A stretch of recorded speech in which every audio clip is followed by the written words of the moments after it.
Hello everyone, welcome to Zeta IS. Today we are going to discuss about Mauryan dynasty, which is a powerful ancient Indian empire from 322 to 185 BCE. Was founded by Chandragupta Maurya with the help of chief advisor Kautilya. It is one of the largest empire to unite the large subcontinent of India with a centralized rule, with Patliputra as its capital. Now let's start with the introduction of Chandragupta Maurya.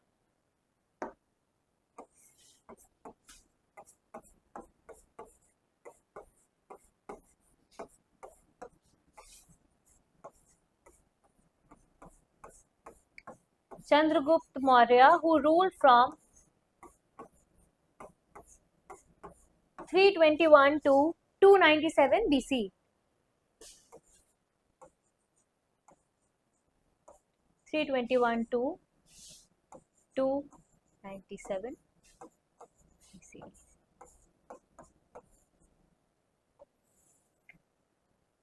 Chandragupta Maurya belonged to an ordinary family. His mother was a Shudra woman in the court of Nandas. According to some Brahmanical tradition, Chandragupta Maurya belonged to a Kshatriya clan in the region of Gorakhpur, which is adjacent to Nepalese Terai.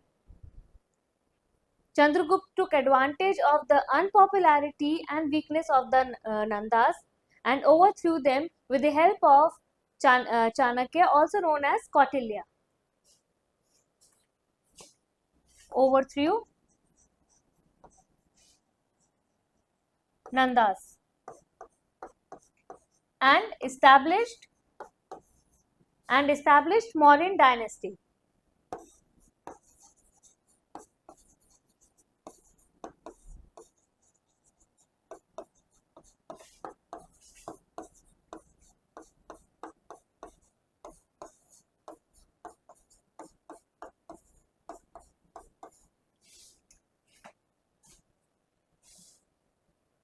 Plus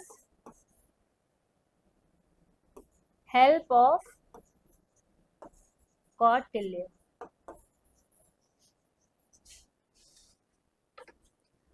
Justin, a Greek writer, tells about that Chandragupta Maurya overran the whole empire, whole India, with an army of 60,000 and also liberated the northwest of India with the thraldom of Seleucus, who ruled west of Indus. Justin, a Greek writer,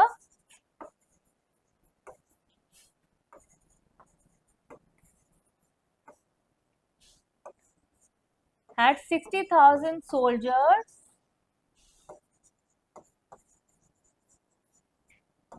by Chandragupta Maurya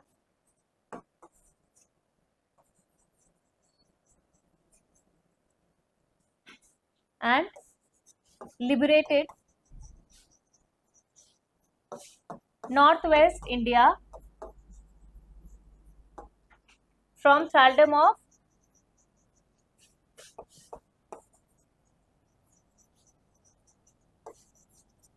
Seleucus,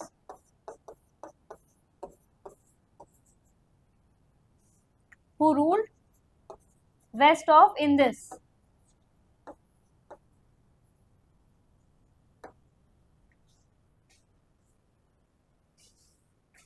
So, the extension of the empire was, the states were Bihar, large part of Odisha, Bengal, Western India, Northwest India and the Deccan. So, the extent of Chandragupta Maurya empire was Bihar, large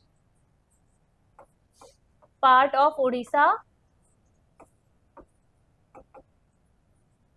Bengal, Western India, Northwestern India,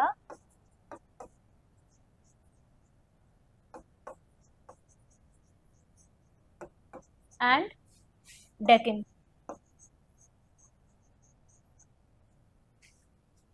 The areas which were out of the Mauryan dynasty, Mauryan empire were Kerala, Tamil Nadu, and Northeast India.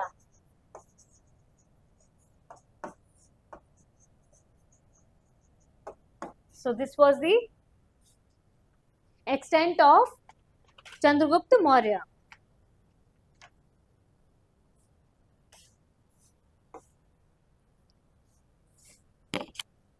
The machination of Chanakya against Chandragupta Maurya's enemies are described in detail in Mudra Rakshasa, which is a play written by Vishakadatta in 9th century.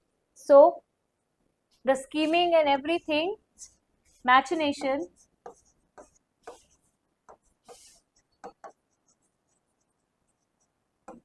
by Chanakya is written, the play Mudra Rakshasa. Mudra Rakshasa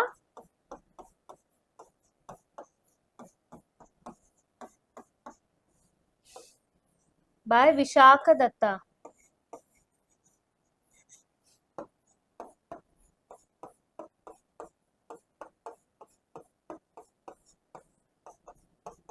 In 9th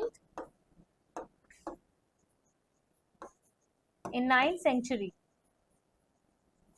It is written by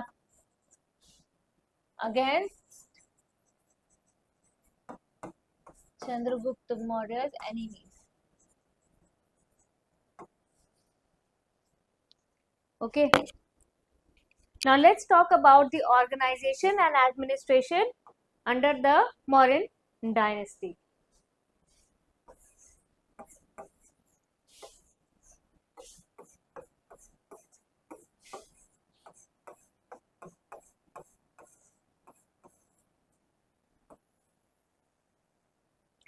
The Mauryas had a very elaborate system of administration. We know from the account of Megasthenes and Arthashastra of Kautilya.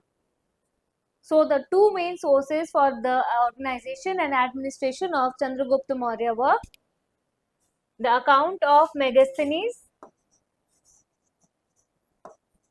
and Kautilya's Arthashastra.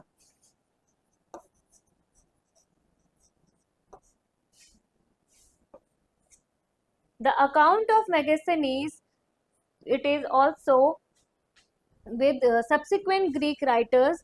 It is compiled with Megasthenes and several other Greek writers, and it is published in a form of a book called Indica, which throws valuable light on the administration, society and economy of the Mauryan times. So, with several subsequent Greek writers,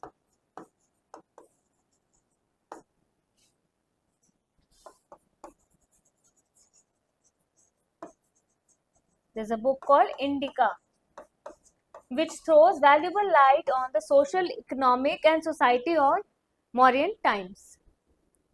So, on the basis of these accounts, we can know that Chandragupta Maurya was an autocrat who concentrated all his power in his hands, and the empire was divided into provinces, and under each province was maintained by a prince who was a sign of royal dynasty.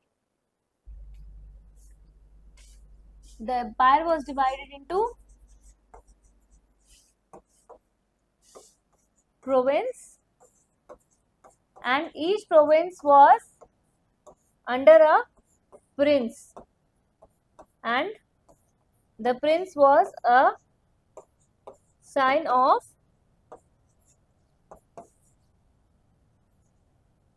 royal dynasty. This is how the administration worked, and the main cities in Chandragupta Mauryan time were Kaushambi, Patliputra, Ujjain and Taxila. The important cities were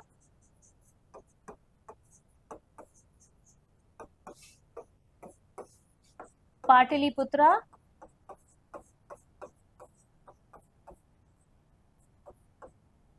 Ujjain,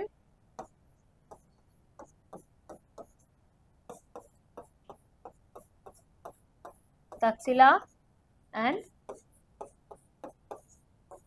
Kaushambi. So these were the important 4 cities. The administration of the Patliputra was carried by 6 committees, each committee consisting of 5 members. As we know that Patliputra was the capital of the Mauryan dynasty, so its administration was carried by 6 committees and each committee had 5 members. Each committee had 5 members and these committees were entrusted with the work of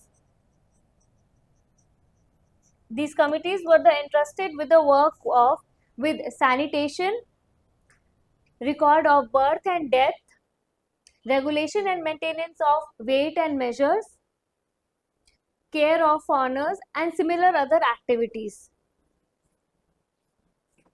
Sanitation,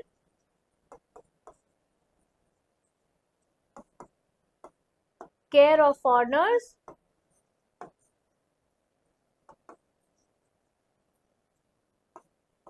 regulation of weights measure,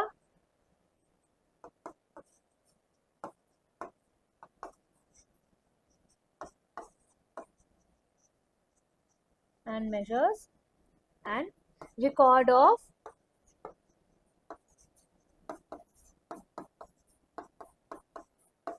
birth and death. These were few functions which were entrusted to the committees. Central government maintained 2 dozen of state departments which controlled social and economic activities, at least in the area which were near the capital.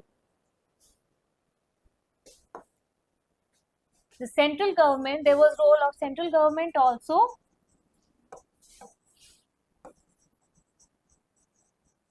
Central government controlled 2 dozen departments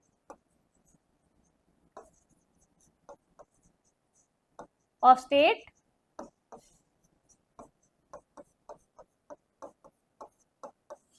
which controlled social and economic activities.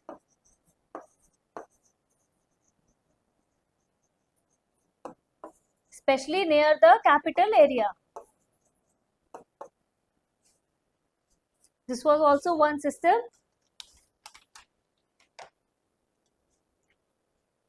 Next we come to the army.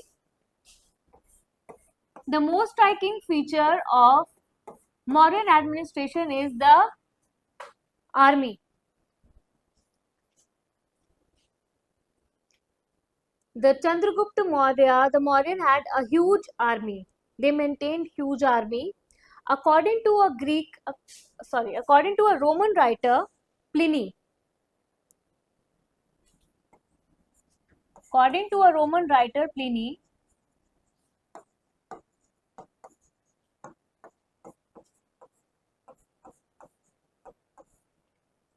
there were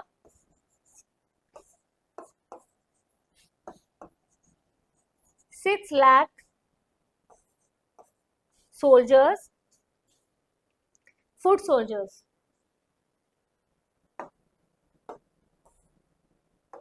There were 6 lakh foot soldiers,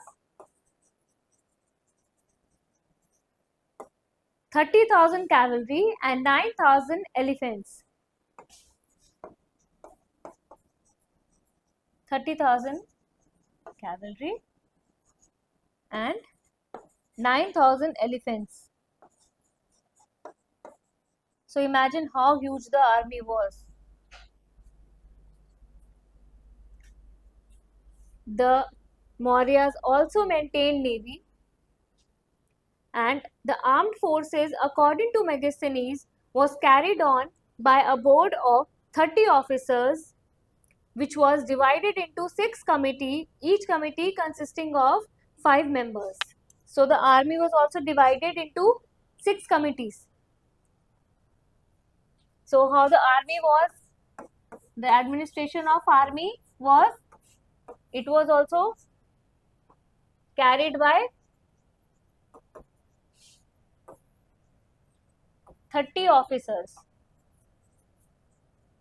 30 officers which were divided into 6 committees, with each having 5 members. This was how the administration of the army was done. The Mauryan military strength was almost 3 times that of Nanda's. The strength was 3 times. Strength was 3 times of Nanda's. How powerful was the army?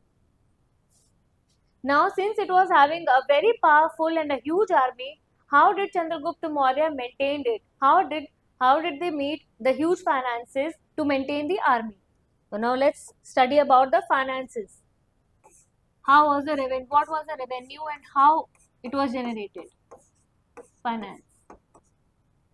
How did Chandragupta Maurya meet the need of this army?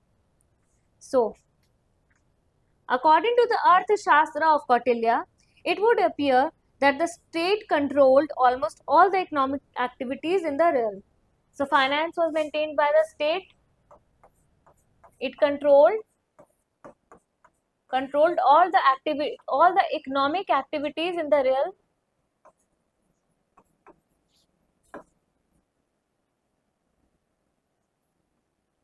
That was happening in the empire.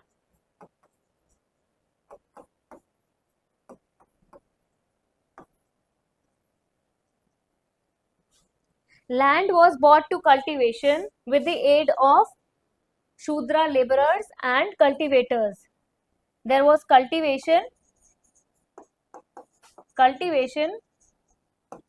aid of cultivators and Shudra laborers.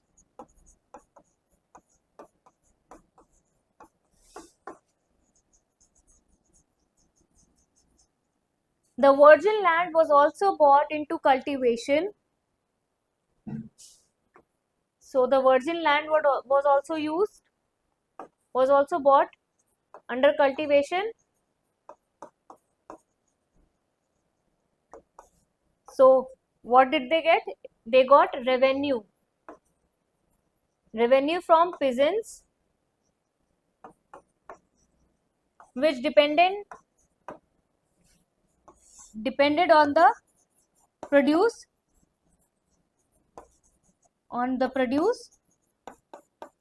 which could be, revenue could be 1/4 or 1/6 of the produce. So this was the revenue given to the state by the peasants, and those who were provided with irrigation were also charged extra for that. So for irrigation also you had to pay extra to the state, had to pay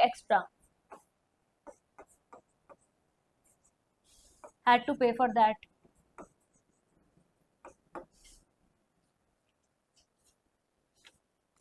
The state also enjoyed a monopoly in mining, sale of liquor and manufacture of arms. So these vast resources brought huge revenue to the royal exchequer. There was monopoly in mining and sale of liquor,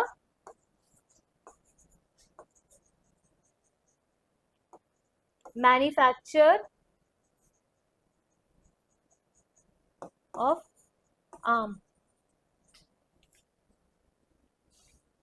These naturally brought vast resources to the royal exchequer.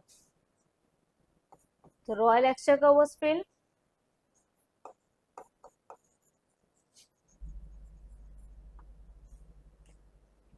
Thus, Mauryan dynasty had a very stable and very high finance policies. Now next, after Chandragupta Maurya, it was Bindusara, but whose rule was not as important as of Ashoka, who was his son, Bindusara's son.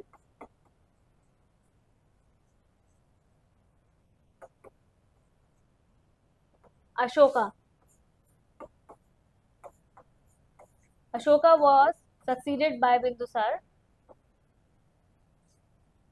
Ashoka is one of the great missionary ruler, very important in the ancient world history. One of the greatest missionary rulers who ruled from 273 to 232 BC.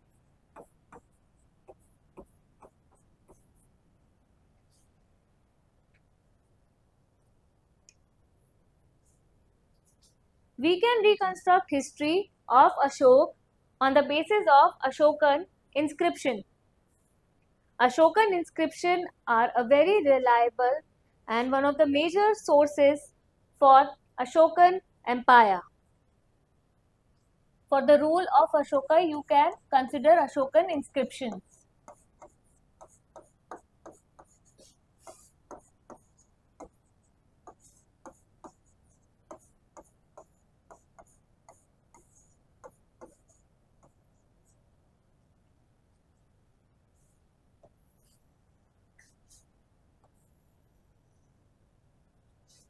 Ashokan inscriptions. They are 39 in number. They are helpful to reconstruct history about Ashoka. History of Ashoka. They are 39 in number.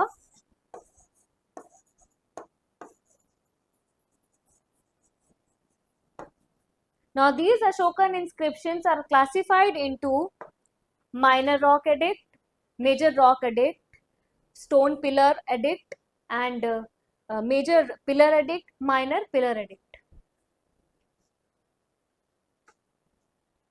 These are classified into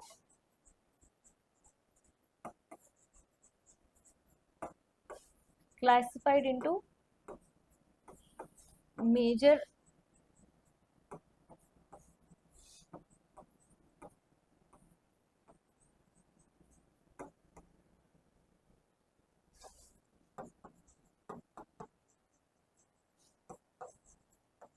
minor rock edict, separate rock edict,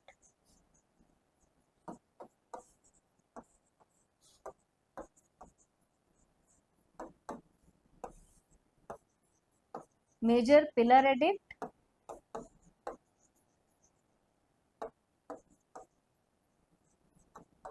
and minor pillar edict. So these are the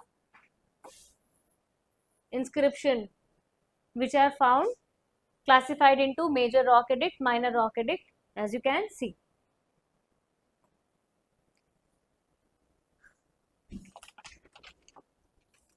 The name Ashoka appears in the minor rock edict 1, which is found in Karnataka, and 1 in MP. So we find the name of Ashoka in 3 places in the 3 minor rock edict in Karnataka and 1 in MP. So at 3 places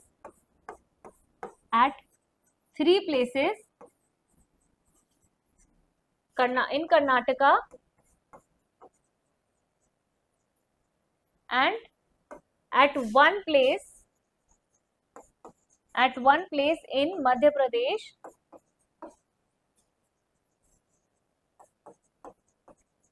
Pradesh, on Minor Rock Edict 1,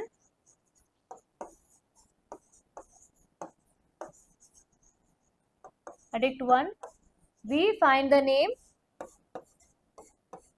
Ashoka.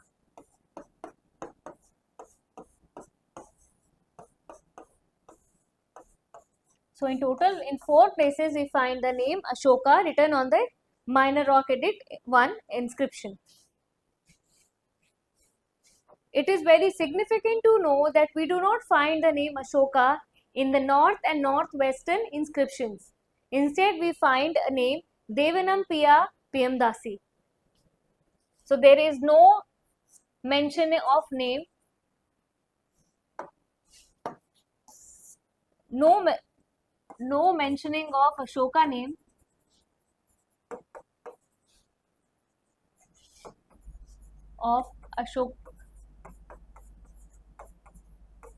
Ashoka name in the inscription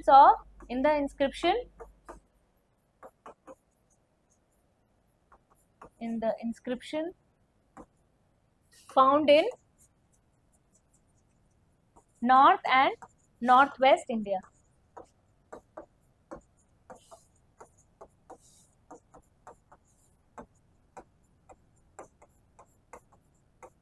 Instead, we find the name Devanam Piya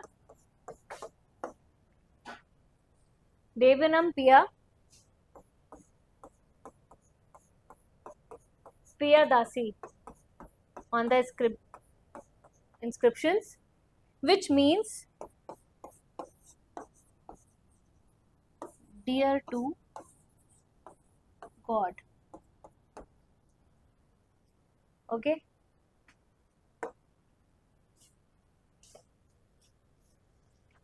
Ashoka was the first Indian king to speak directly to the public through his inscription. He spoke directly to public, and inscriptions were engraved on rock, on pillars, through the caves and capital. So the inscriptions were engraved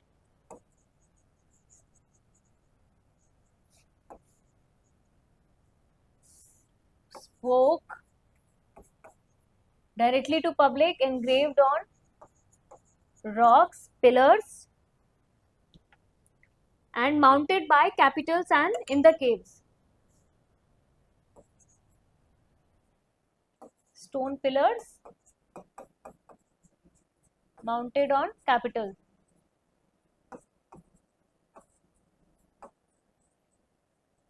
And so in caves and in capital you will find the inscriptions that were engraved. And the inscriptions are not only found in the Indian subcontinent, they are found in Kandahar also, which is in Afghanistan. Inscriptions are found in Kandahar also.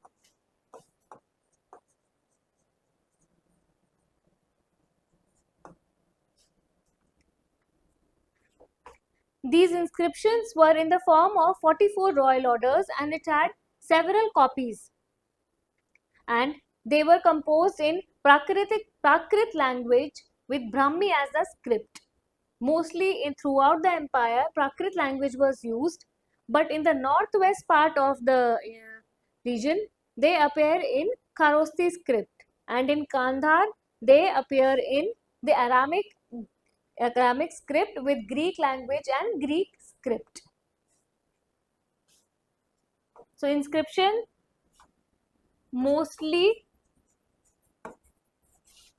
the large empire, it was the Prakrit.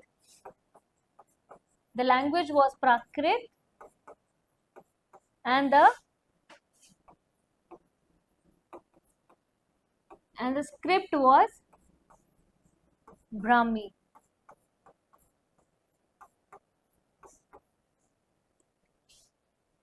Whereas in the northwest part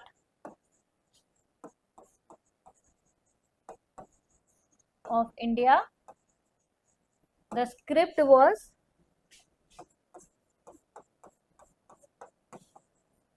Kharosthi.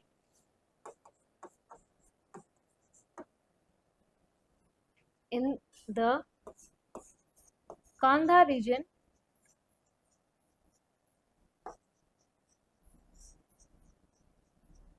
the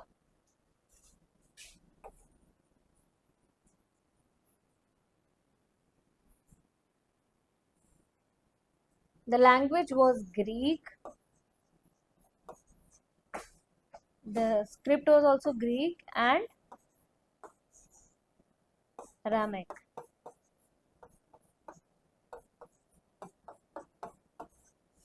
So, and the inscriptions were 44 royal orders. Were 44 royal orders.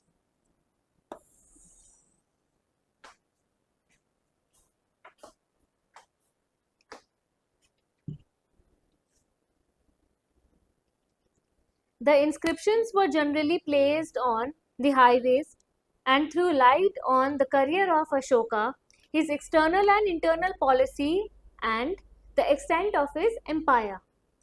So, what was their purpose? The inscriptions were placed on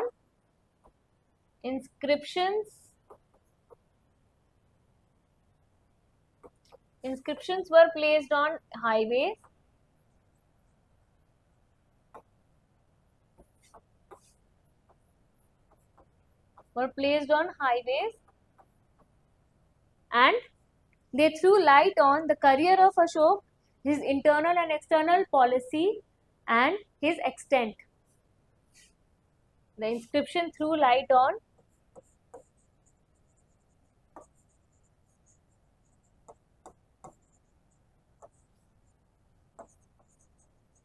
career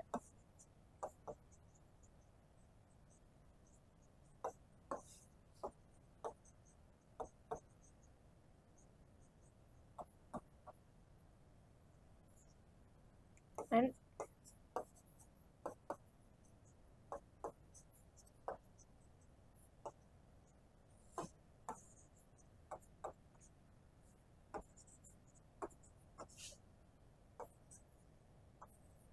okay. Now let us discuss about a very important war which impacted Ashoka, that it converted Ashok to Buddhism, and his policy also changed to peace and non-aggression and cultural conquest. The Kaling War.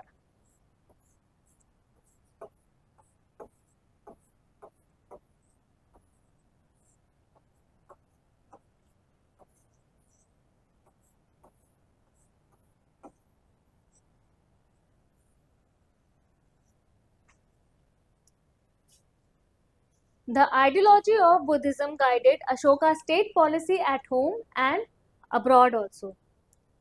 After his accession to the throne, the only war that was fought by Ashok was the Kaling War.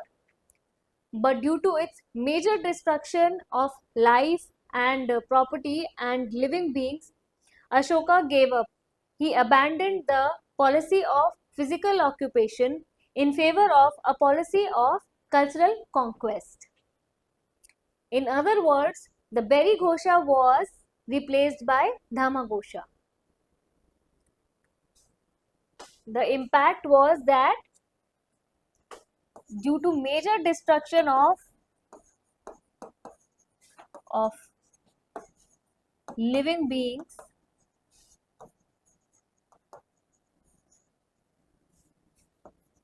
Ashoka abandoned the policy of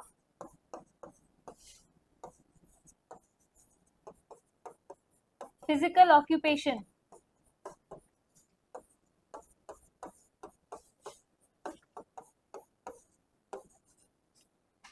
Policy of abandon in favor of policy of cultural conquest.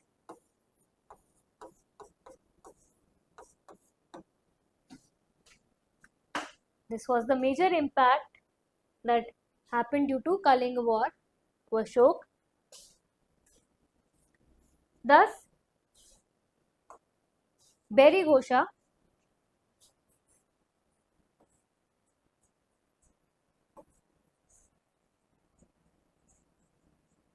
was replaced by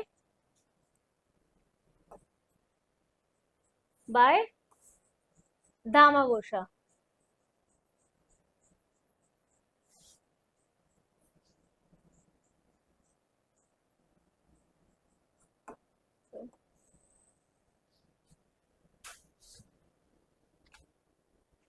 This happened.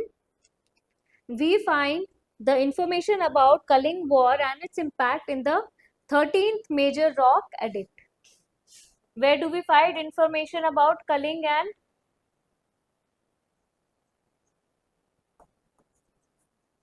about Kaling War in the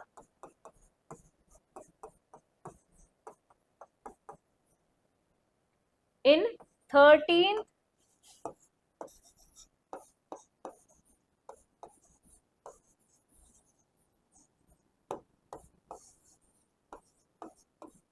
major rock edict.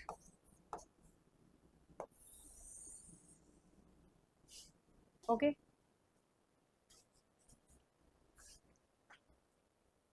The official appointed by Ashoka were entrusted to propagate the idea among all sections of his subjects.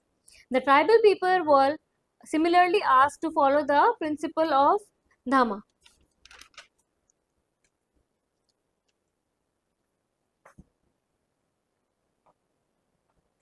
Another impact was that Ashoka no longer treated foreign dominions as legitimate areas for military conquest and tried to conquer them ideologically. So he stopped treating the foreign land, foreign dominion as legitimate area for military conquest, and he tried to conquer the place by ideologies, through ideological means. He took steps for the welfare of men and women in foreign land, which was a new thing considering the condition of those days. He also sent ambassador to the Greek kingdoms in Western Asia and Greece. All this can be said on the basis of Ashokan inscription. So we can say all this about Ashoka through his inscription, which is also again a major source. Ashoka sent missionaries to Sri Lanka and Central Asia. He sent missionaries to Western Asia and Central Asia and Sri Lanka. And as an enlightened ruler, Ashoka tried to enlarge his area of political influence through propaganda. So, this was the impact of Kalinga War. But it would be wrong to think that Kalinga War made Ashoka an extreme pacifist. He did not pursue the policy of peace for the sake of peace under all conditions. He did not follow the policy of peace and peace under all conditions. He followed the policy of practical policy to consolidate his empire. He was not an extreme pacifist, you can say pacifist, .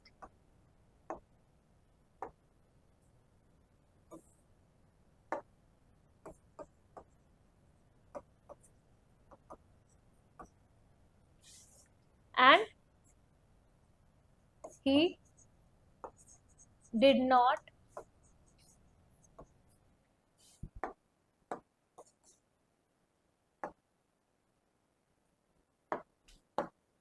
he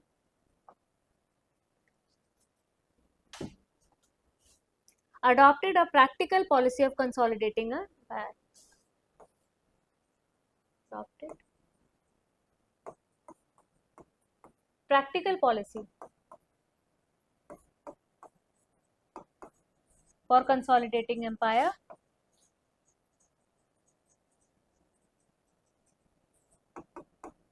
and not and not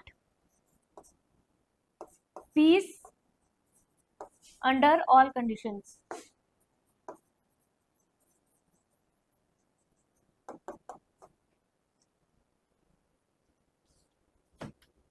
He retained culling after its conquest and incorporated it into his empire also. There is nothing to show that he disbanded the huge army maintained from the time of Chandragupta Maurya. So he maintained army also. He did not disband the army. He maintained army and he was not an extreme pacifist.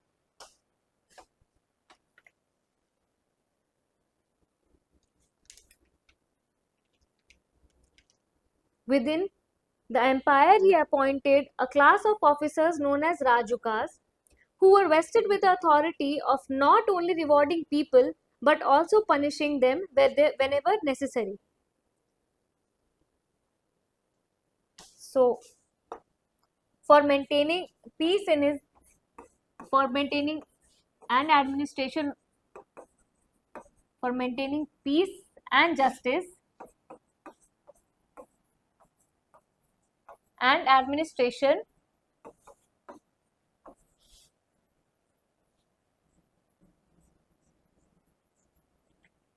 he appointed Rajukas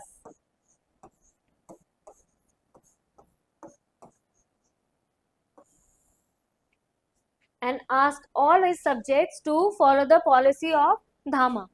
The Kandhar inscription speaks of the success of the policy with the hunters and fishermen who gave up killing animals and possibly took a settled agricultural life.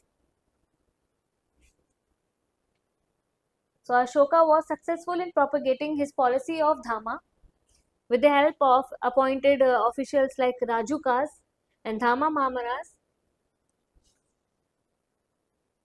Now let's talk about the internal policy and Buddhism during Ashok.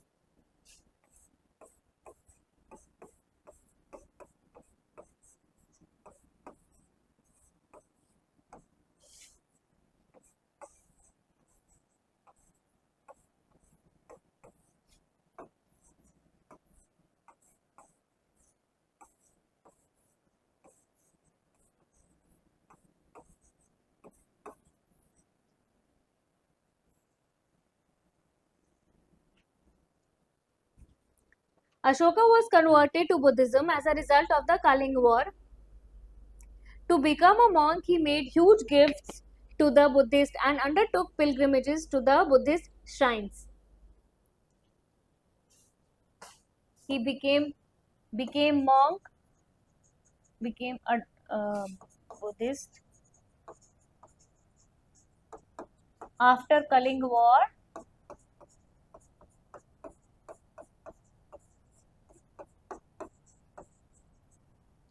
To become monk,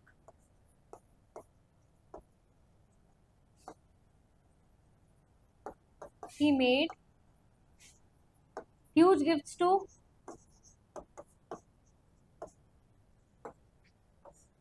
Buddhist monks and took Buddhist pilgrimage to the shrines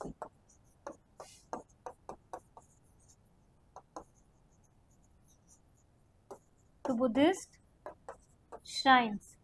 and all of these is mentioned in the it is mentioned in the inscription, mentioned in the Yatra inscription.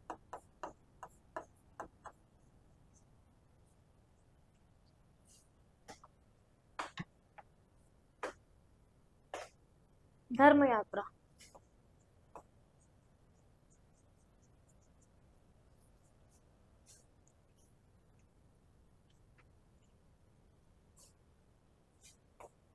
According to the Buddhist traditional, a Buddhist council was held under the chairmanship of Ashoka's brother, and he propagated the religion not only to the South India but also to Sri Lanka, Burma, and other countries to convert.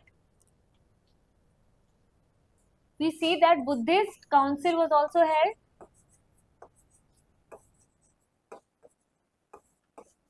Buddhist council under Ashok's brother chairman, Ashok brother, and he propagated the religion to South India,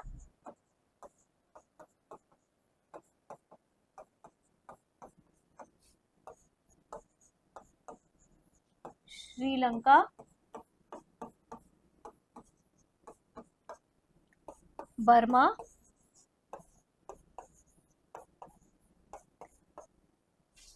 we find inscription in Brahmi script of 2nd and 1st century in Sri Lanka, which is an evidence that the propagation of Buddhism was made during Ashok time to Sri Lanka. Brahmi script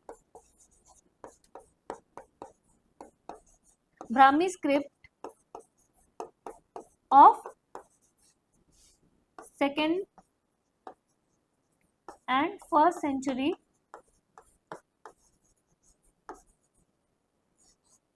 Burmese script inscriptions are found in Sri Lanka,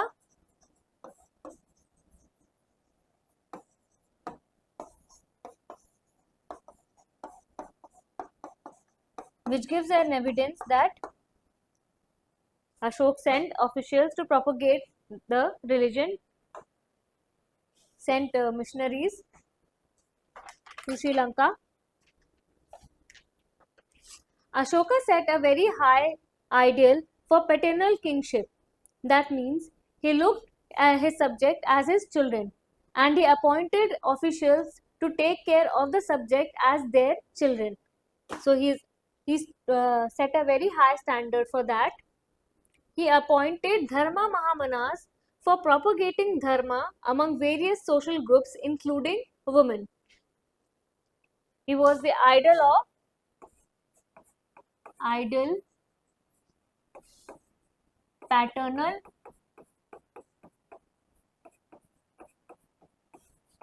kingship who see subjects as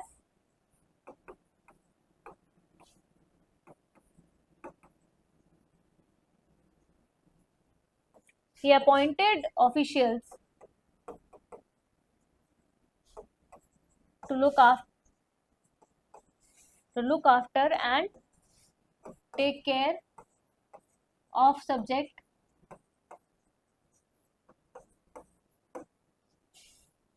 of people, and Dharma Mahamanas were appointed to propagate Dharma among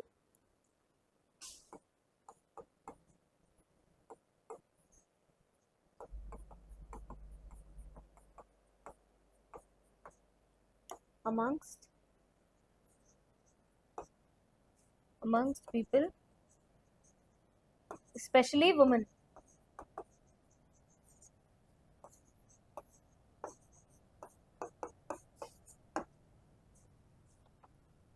He also appointed Rajukas for the administration of justice in his empire. As I have told you earlier in the slide, Rajukas were appointed for the justice and administration of the people. He disapproved of rituals, especially those observed by women.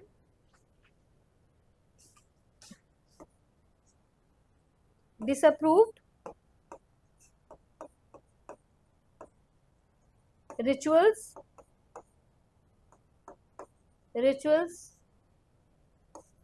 which were for only for women, and he forbade killing of animals, certain birds, and completely prohibited the slaughter of animals in the capital. So he prohibited the killing of animals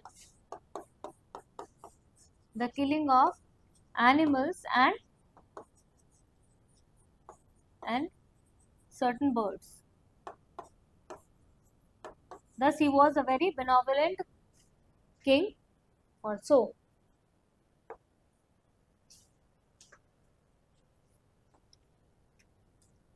Ashoka was a great missionary ruler in the history of ancient world. As a result, he is a very important figure in the ancient world history.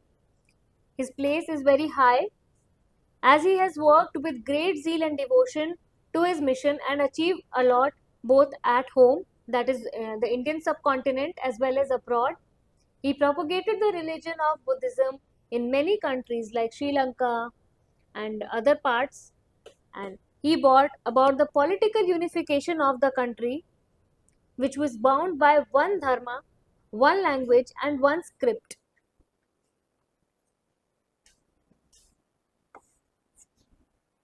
He brought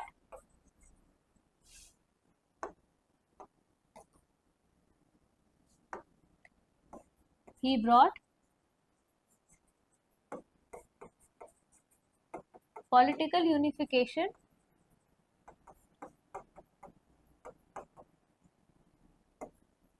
bound by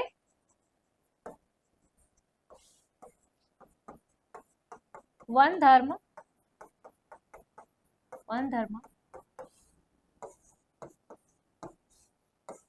one language, and one script. And one script, that is Brahmi.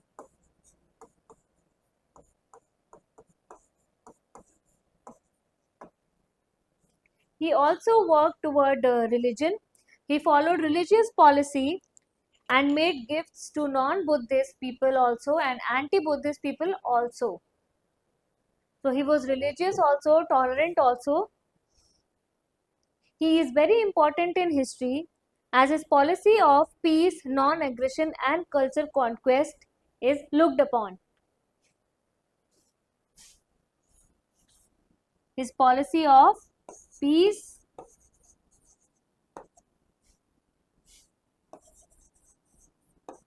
cultural conquest,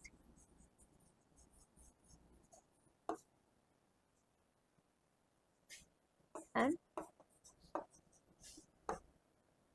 non-aggression.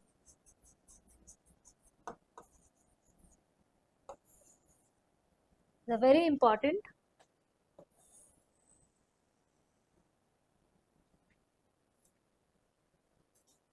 Thus, Ashoka was very important in the history. This is part 1 of the Mauryan dynasty. Part 2 will come soon. We can see on Zeta's YouTube channel. And I hope this helps, and happy learning.